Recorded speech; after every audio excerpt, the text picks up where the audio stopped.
DCM DK Shivakumar ವಿರುದ್ಧ BJP ಶಾಸಕ ಧೀರಜ್ ಮತ್ತೆ ವಾಗ್ದಾಳಿ. ಕಸ ವಿಲೇವಾರಿ ವಿಚಾರವಾಗಿ ಇಬ್ಬರು ನಾಯಕರ ನಡುವೆ ಠಾಕ್ವಾರ ನಡೆದಿದ್ದು, ದೊಡ್ಡಬಳ್ಳಾಪುರಕ್ಕೆ ಬರುವ ಕಸವನ್ನ ಕನಕಪುರಕ್ಕೆ ತರಿಸಿಕೊಳ್ಳಿ, ವೈಜ್ಞಾನಿಕವಾಗಿ ಕಸ ವಿಲೇವಾರಿ ಮಾಡ್ತಿದ್ರೆ ಅದನ್ನ ನಿಮ್ಮ ಕ್ಷೇತ್ರಕ್ಕೆ ತರಿಸಿಕೊಳ್ಳಿ ಅಂತ ಹೇಳಿದ್ರು. ಬೆಂಗಳೂರಿಗೆ ಸೌತ್ ಬೆಂಗಳೂರು ಹತ್ತಿರವಾಗ್ತದೆ, ಅಲ್ಲಿಗೆ ಕಸ ಶಿಫ್ಟ್ ಮಾಡಿಸಿಕೊಳ್ಳಿ ಅಂತ ಹೇಳಿದ್ರು. ಅದೇನು ಅನುದಾನ ಇದೆಯೋ ಅಥವಾ ಅದನ್ನೆಲ್ಲ ನೀವೇ ಪಡೆದುಕೊಳ್ಳಿ, ನಿಮ್ಮ ತಾಲೂಕೆ ಉದ್ಧಾರ ಆಗಲಿ. ಬೆಂಗಳೂರು ಗ್ರಾಮಾಂತರ ಜಿಲ್ಲೆಯಲ್ಲಿ ನನ್ನ ತಾಲೂಕಿಗೆ ಮಾತ್ರ ಹಾಕಿಸಿಕೊಳ್ಳೋಕೆ ನನಗೆ ಯಾವ ಕರ್ಮ?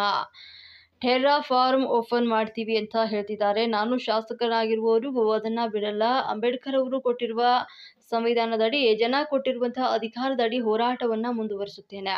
ನನ್ನ ವಿರುದ್ಧ ಯಾವುದೇ ಕ್ರಮ ಕೈಗೊಂಡ್ರೂ ನನ್ನ ಹೋರಾಟ ನಿಲ್ಲಲ್ಲ ಅಂತ ಹೇಳಿದ್ರು.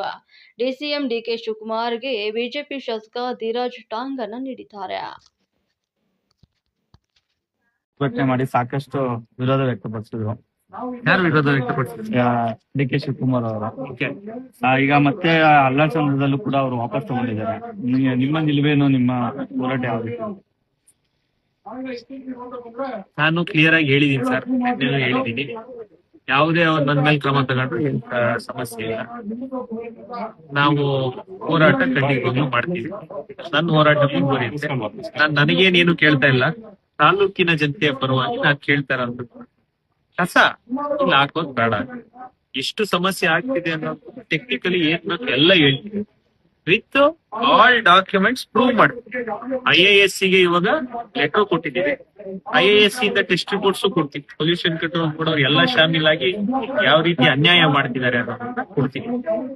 ವೈಜ್ಞಾನಿಕವಾಗಿ ಮಾಡ್ತಾ ಇದಾರೆ ಅಂತ ಅಂದ್ರೆ ಮಾನ್ಯ ಡಿ.ಕೆ. ಶಿವಕುಮಾರ್ ಸಾಹೇಬರು, ನಾನು ಈ ಮೂಲಕ ಮನವಿಯನ್ನ ಮಾಡ್ತೀನಿ, ಕನಕಪುರದಲ್ಲೇ ಮಾಡಿಸ್ಬಿಡಿ.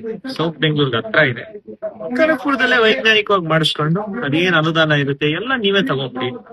ತಾಲೂಕೆ ಉದ್ಧಾರ ಆಯ್ತು. ನಮ್ ತಾಲೂಕ್ ಬೇಡ. ಗ್ರಾಮಾಂತರ ಜಿಲ್ಲೆಯಲ್ಲಿ ಕೇವಲ ನಮ್ ತಾಲೂಕ್ ಹಾಕ್ಸ್ಕೊಳಕ್ ನನಗೆ ಯಾವ ಕರ್ಮ?